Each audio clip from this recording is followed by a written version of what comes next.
หักอายอีหลีเลยมอ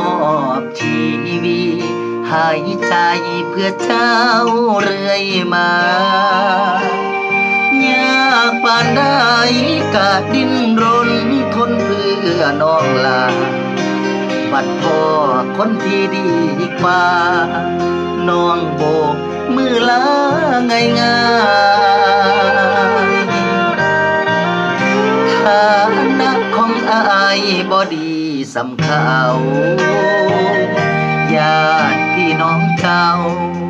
ต่างเชียร์ให้เลือกคนใหม่ได้แต่หวังหักที่ใจทุ่มคงรังเจ้าใด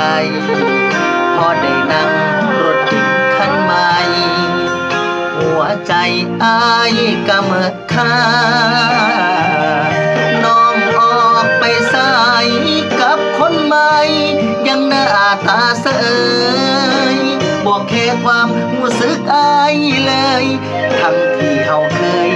หักกันนานมาถึงบ่มั่งมีก็หักคนดีเมื่อใจเดลา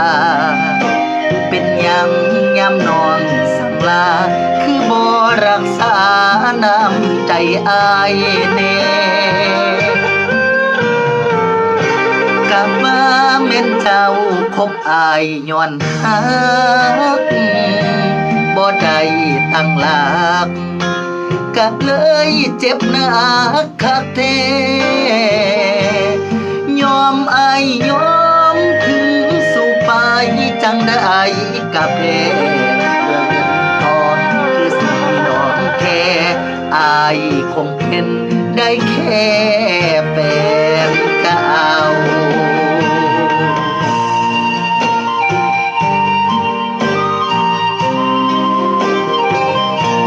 สำหรับคนอกหักสุขคนเด้อพี่น้องเด้อนะครับ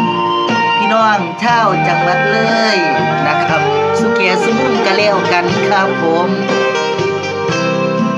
พระเอกใหม่พรชัยไมตรีสินยินดีหลายครับมื้อนี้ก็ได้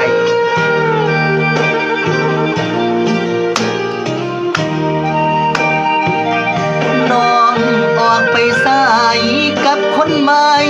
ยังหน้าตาเสยบอกแค่ความรู้สึกอายเลยทั้งที่เฮาเคยหักกันนานมาถึงบ่มั่งมีก็หักคนดีเมื่อใจเดลาเป็นยังย้ำนองสั่งลาคือบ่รักษาน้ำใจอายแน่กะว่าแม่นเจ้าคบอายย้อนหักบ่ได้ตั้งหลักก็เลยเจ็บหนักคักแท้ยอมอายยอมถึงสู่ไปจังได้กับแพ้เงินทองคือสิ่งที่น้องแค่อายคงเป็นได้แค่แฟนเก่า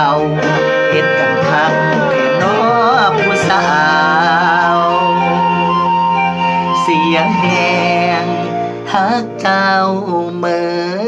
ดเมื่อใจ